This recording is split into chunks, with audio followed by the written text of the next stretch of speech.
Bonjour, bienvenue sur Exomath. Voici un exercice un peu plus difficile sur le théorème de Pythagore, puisque les longueurs vont être données en valeur exacte à l'aide de racines carrées. Mis à part cela ne change rien au théorème, mais les calculs vont être un peu plus complexes. Donc nous avons un triangle rectangle en haut, une hypoténuse RP qui fait 3 fois racine carrée de 7, et un autre côté qui fait 5 racine carrée de 2 cm. Nous cherchons OR en valeur exacte. Donc première remarque, il est parfaitement inutile de calculer 5 fois racine carrée de 2 à la calculatrice, car nous aurons alors une valeur approchée qui sera inutile pour trouver OR en valeur exacte. Deuxième remarque, pour réaliser cet exercice sans calculatrice, il faudra connaître les propriétés sur les racines carrées. J'indiquerai comment faire l'exercice à l'aide de la calculatrice si l'on ne connaît pas ces propriétés.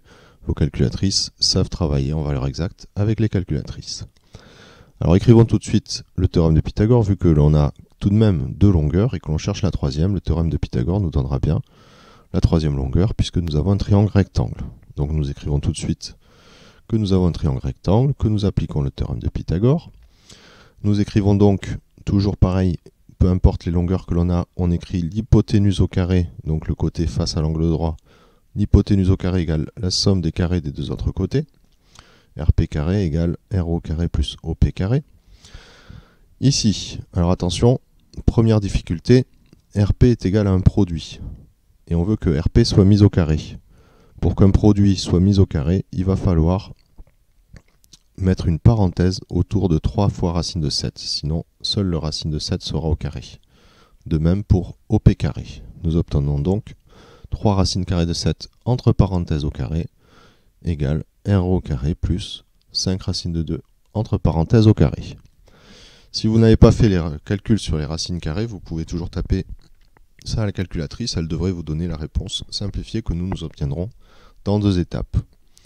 Sans calculatrice, première difficulté, un exposant sur un produit. Donc ici c'est encore une propriété de quatrième qui dit que si on a un produit avec un exposant, tous les facteurs, donc ici 3 et racine carrée de 7, prendront le carré. Donc le 3 sera au carré, il y aura un fois, et le racine carrée de 7 sera lui aussi au carré. De même ici, 5 racine carrée de 2 au carré, le 5 prendra le carré, suivi d'un fois, racine carrée de 2 au carré. Donc ici, vous constatez que nous faisons purement du calcul, plus rien à voir avec de la géométrie. Alors 3 au carré, je rappelle que 3 au carré signifie 3 fois 3. Le racine carrée de 7 au carré, ici nous allons utiliser une propriété des racines carrées, qui dit que la racine carrée d'un nombre au carré, positif, c'est le nombre lui-même. Donc en fait, racine carrée de 7 fait tout simplement 7, aucun calcul à faire. Donc ici nous aurons 3 carré 9 fois 7. 9 fois 7, et 5 au carré fois racine carrée de 2 au carré fera 25 fois 2. Nous faisons donc maintenant ce petit calcul. Et nous résolvons notre équation. Nous avons ici une addition à trous qui se transforme en soustraction. 9 fois 7, 63, moins 25 fois 2, 50. Donc 63 moins 50 égale RO au carré. On trouve donc que RO au carré égale 13. On cherche RO et pas RO au carré, donc n'oubliez pas de finir l'exercice. On va donc faire la racine carrée de 13, puisque quel est le nombre qui au carré fait 13? C'est la racine carrée de 13. Nous avons donc RO en valeur exacte.